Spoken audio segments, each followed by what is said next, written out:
Okay, talking about offensive moves off the catch, putting ourselves in position to score every time we catch. We want to be a threat.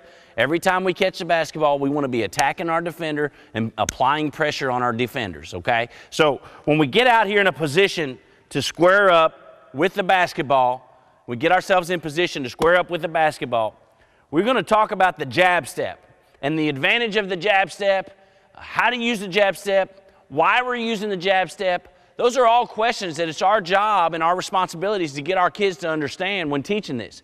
Everybody's teaching the jab step across the United States and in the world, but why are they using it? Getting kids to actually understand and being able to take the drill, take the jab step to practice and to the game is our ultimate goal here at Elodia. Okay, so when we talk about the jab step, we're going to talk about just the placement of the ball. Number one, when we catch, we want to be in triple threat position. Every time, square up, shoulders square to the rim, triple threat position, ready to dribble, pass, or shoot. Okay, put ourselves in that position every time we catch a basketball.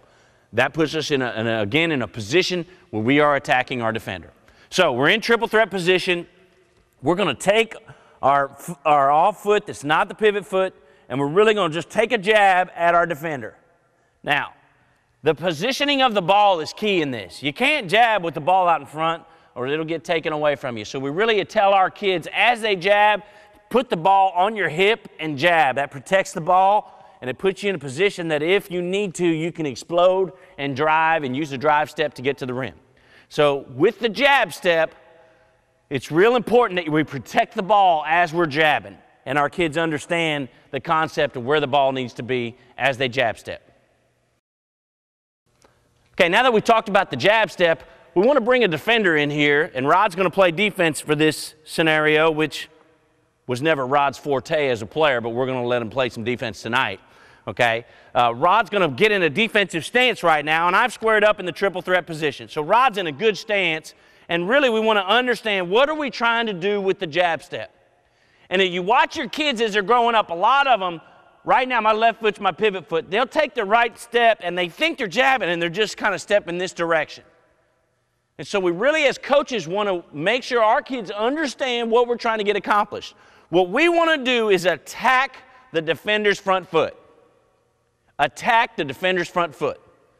It's a great phrase for us when we're watching our kids play, watch them as they're making moves. Right now, Rod has his left foot higher than his right foot. Most defenders are going to try to put one foot higher than the other and force you a certain direction. So we want to attack that front foot. And how do we do that? By making a good, I'm in triple threat position, making a good jab step right at that foot. Okay? Making a good jab step right at that foot.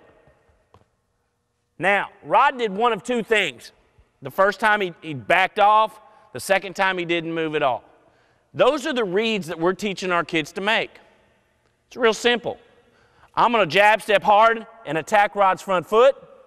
If he doesn't move, then we're going to take one hard drive step and go right by him. We're just going to continue and take the drive step and go right by him. There again, the drive step, like we talked about earlier on shooting off the dribble.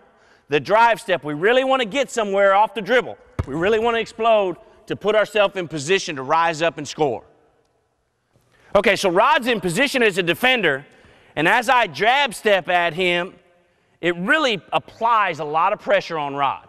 Now, that's kind of a long jab step. We don't want to be quite that long. We want to stay on balance, put in a position of strength. Right now, Rod has one of two choices in the position he is right now. By not backing up and giving me space, offensively, we're trying to create space. I make the hard drive step and go by him. Rod's going to have to body me and foul me or get beat. And that's what we want with the jab step.